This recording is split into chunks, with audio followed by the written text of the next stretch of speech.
সুপ্রিয় দর্শক শ্রোতা, আসসালামু আলাইকুম। আমন্ত্রণ জানাচ্ছি ক্যারিয়ার ইন্টেলিজেন্স স্কুলের বাংলা বানানের নিয়মকানুন বিষয়ক টিউটোরিয়ালে।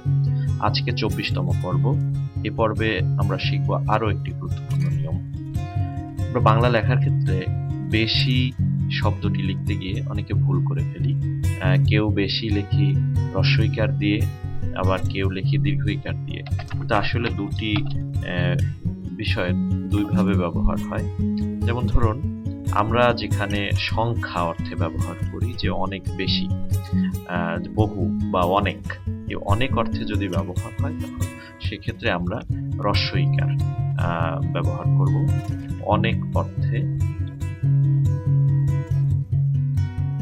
অনেক বা বহু অর্থে আমরা ব্যবহার করব হ্রস্বইকার। আর যদি আমরা কোনো রূপ বোঝাই, যেমন বহু বা অনেক অর্থে ব্যবহার করব বেশি। আর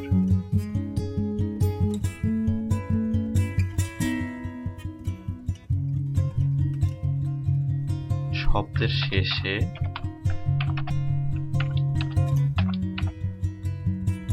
আমরা বেশি ব্যবহার করব। উদাহরণ দিলে বিষয়টি ক্লিয়ার হবে।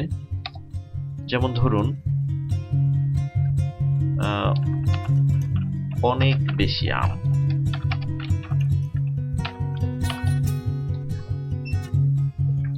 বেশি খাবার,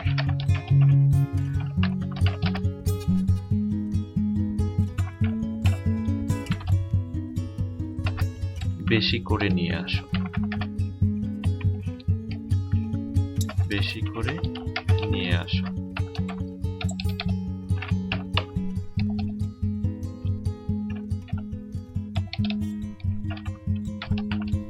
এই যে অনেক বা বহু অর্থে কিন্তু আমরা এখানে ব্যবহার করেছি বেশি, বয় একার রস্বই, শয় রস্বইকার, বেশি। এখন যেমন ধরুন, আমরা যদি লিখি প্রতিবেশী, শব্দের শেষে যদি বেশিটা আসে তাহলে কিন্তু আমরা দীর্ঘইকার দিয়ে লিখব, যেমন প্রতিবেশী। তারপরে আমরা আরো একটি করতে পারি, যেমন ছদ্মবেশী,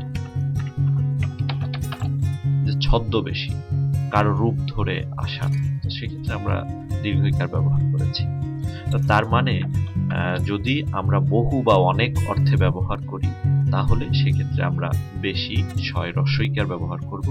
আর যদি শব্দের শেষে আমরা ব্যবহার করি সেক্ষেত্রে আমরা শয় দীর্ঘইকার ব্যবহার করব। আশা করি বিষয়টি বুঝতে পেরেছেন। এই বিষয়গুলো আপনারা যখন বাংলা লিখবেন তখন ব্যবহার করবেন অত্যন্ত সতর্কতার সাথে, তাহলে আমাদের লেখা হবে শুদ্ধ এবং সুন্দর। সেই প্রত্যাশায় আজকের মতো বিদায়। আমাদের টিউটোরিয়াল ভালো লাগলে অবশ্যই সাবস্ক্রাইব করবেন এবং আমাদেরকে লাইক এবং কমেন্টস করে উৎসাহিত করবেন। ধন্যবাদ।